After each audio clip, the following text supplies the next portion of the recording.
ইসরাফানা ফি আমরিনা সাব্বিত আকদামানা ওয়ানসুরনা আলাল কওমিল কাফিরিন। এই সবর, ইস্তেকামাত এবং সাবিতে কদমি, এটার জন্যে আল্লাহ তাআলার পক্ষ থেকে তাগিদ আসছে। আল্লাহ তাআলার কাছে এর জন্য সাহায্য চাইতে বলা হয়। আল্লাহ তাআলা সাহায্য করার জন্য ওয়াদা করে। দুর্ব্যবহারের মোকাবেলায় উত্তম ব্যবহার করার জন্য আল্লাহ তাআলা নির্দেশ দিয়েছে। দুর্ব্যবহারের মোকাবেলায় উত্তম ব্যবহার করাটা সহজ নয়, তার স্বীকৃতি আল্লাহ দিয়েছে। এটা করতে পারলে একেবারে জানের দুশ্মন অন্তরঙ্গ বন্ধুত্বে পরিণত হতে পারে বলে আল্লাহ তাআলা নিশ্চয়তা দিয়েছে। এবং এই কাজটার জন্য সাংঘাতিক ধৈর্যের প্রয়োজন। ওমা ইউলাক্কাহা ইল্লাল্লাযীনা সাবারু ওমা ইউলাক্কাহা ইল্লা যু হাজ্জুন আযীম। এই ভূমিকা পালনের জন্য যে সবরের প্রয়োজন, আল্লাহ তাআলা আমাদের সবাইকে সেই সবরের তৌফিক দিন। এটা করতে পারলে যে সৌভাগ্যের অধিকারী হওয়া যায়, আল্লাহ তাআলা আমাদেরকে সেই ভাগ্যবানদের তালিকার ভুক্ত হওয়ার তৌফিক দান।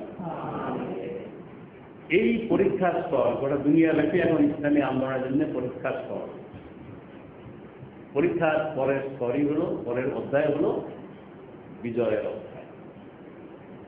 আল্লাহ সুবহানাহু ওয়া তাআলা ইব্রাহিম আলাইহিস সালাম সম্পর্কে বলছেন, ওয়াইদ তাআলা ইব্রাহিমা রাব্বুহু বিকালিমাতিন ফাতাম্মাহু। তোমরা স্মরণ করো, ইব্রাহিম আলাইহিস সালামকে আমি কিছু ব্যাপারে পরীক্ষা নিলাম। এই সমাজ আমাদের জন্য এই একই ইন্ডিকেশন। পরীক্ষার স্তর যদি আমরা সবর ইস্তেকামাতের সাথে অতিক্রম করতে হাতেই আল্লাহ তাআলা তার দ্বীনের বিজয় পতাকা দেন।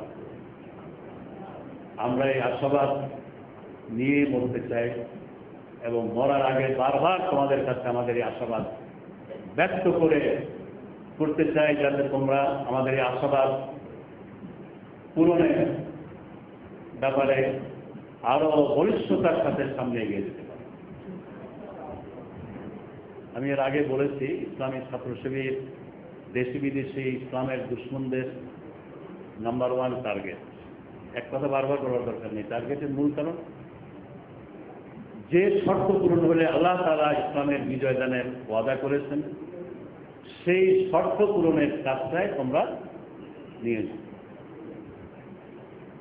তোমাদের এই গঠনমূলক কাজের জন্য শান্ত পরিবেশ বেশি অনুকূল।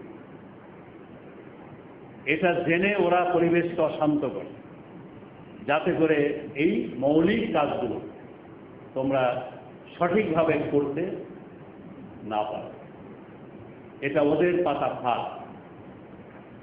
আমাদের অনিচ্ছা সত্ত্বেও মাঝে মধ্যে আমরা ভিকটিম হই, কিন্তু কখনো কোনো অবস্থায় যেন ইচ্ছাকৃতভাবে ইসলামের দেশি বিদেশি দুশ্মনদের পাতা ভাবে আমাদের পা পড়ে না। এ ব্যাপারে সর্বোচ্চ সতর্কতা অবলম্বনের প্রয়োজন আছে।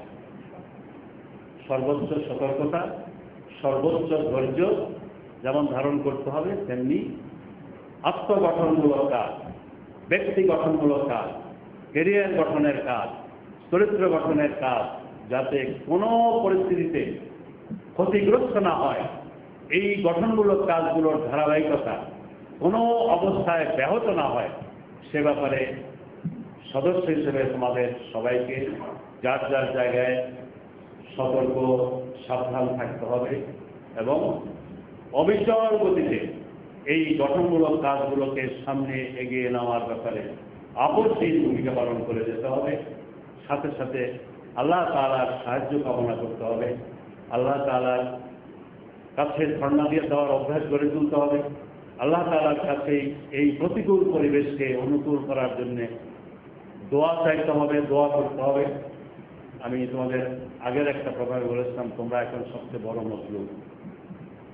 মজলুমের দোয়া আল্লাহ তাআলার কাছে সবচেয়ে দ্রুত মকবুল হয়। আমি তোমাদের কাছে আসছি, তোমাদের জন্য যেমন আমি দোয়া করি, তেমনি তোমরা আমাদের জন্য দোয়া করো। যাতে করে আজকের এই দিনে বিশ্বব্যাপী ইসলাম এবং মুসলিম উম্মাহর বিরুদ্ধে পরিচালিত চতুর্মুখী চক্রান্ত ষড়যন্ত্রের বেড়াজাল ছিন্ন করে ইসলামী আন্দোলনের কাফেলাকে আল্লাহ তাআলা সঠিক খাতে পরিচালনার তৌফিক আমাদের দান, যথাসময়ে যথাযথ সিদ্ধান্ত নেওয়ার তৌফিক দান, ময়দানের সকল প্রতিবন্ধক দূর করে দেয়। আর ইসলামী আন্দোলনের বিরুদ্ধে যারা চক্রান্ত ষড়যন্ত্র করছে, ইসলাম এবং মুসলিম উম্মার স্বার্থ বিরোধী চক্রান্ত করছে, আল্লাহ যেন তাদের চক্রান্ত তাদের জন্যই বুমেরাং বানিয়ে দেন। এই জন্য আল্লাহ তাআলার দরবারে দোয়ার প্রয়োজন আছে। আল্লাহ রাসূলের শেখানো একটা দোয়া খুবই চমৎকার। আল্লাহুম্মা মান আরাদানা ওয়া আরাদাল মুসলিমিন বিসুইন ওয়া শাররিন ফাজআল কাইদাহু ফি নাহরিহি ওয়াশগিলহু বিনাহরিহি ওয়াজআল তাদবীরাহু তাদবীরান আলাইহি। আল্লাহ যারা আমাদের এবং মুসলমানদের অনিষ্ট এবং ক্ষতি চিন্তা করছে, ক্ষতির চেষ্টা করছে, তাদের কৌশলকে তাদের গর্দানের উপর নিক্ষেপ করে, তাদেরকে তাদের নিয়ে ব্যস্ত করে দাও, তাদের সকল কৌশলকে তাদের জন্যেই ধ্বংসের কারণ বানিয়ে, তাদের জন্য বুমেরাং বানিয়ে। আমি নিজে দোয়াটা প্রতিনিয়ত করি, তোমাদের পক্ষে যদি মুখস্থ করা সম্ভব হয় তাহলে দোয়া প্র্যাকটিস করতে পারো। মুখস্থ না হলে আল্লাহ তাআলা সব ভাষা বোঝে, বোমার ভাষাও বোঝে। আজকের এই প্রতিকূল পরিস্থিতি মোকাবেলা আমরা ময়দানে যতটা আমাদের সাধ্যগুলো আমরা করব, কিন্তু আল্লাহ তাআলার সাহায্যই আমাদের প্রধান নিয়ামক শক্তি। এখানে আল্লাহর সাহায্য পাওয়ার জন্য আল্লাহর সাথে গভীর নিবিড় সম্পর্ক গড়ে তুলতে হবে, নিজেদের আভ্যন্তরীণ পরিবেশটাকে সুন্দর করতে হবে।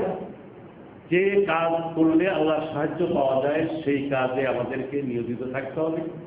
যে কাজে আল্লাহর সাহায্য পাওয়া থেকে আমাদের বঞ্চিত করতে পারে সে ধরনের সকল কর্মকাণ্ড থেকে আমাদেরকে নিরাপদ দূরত্ব বজায় রেখে চলতে হবে।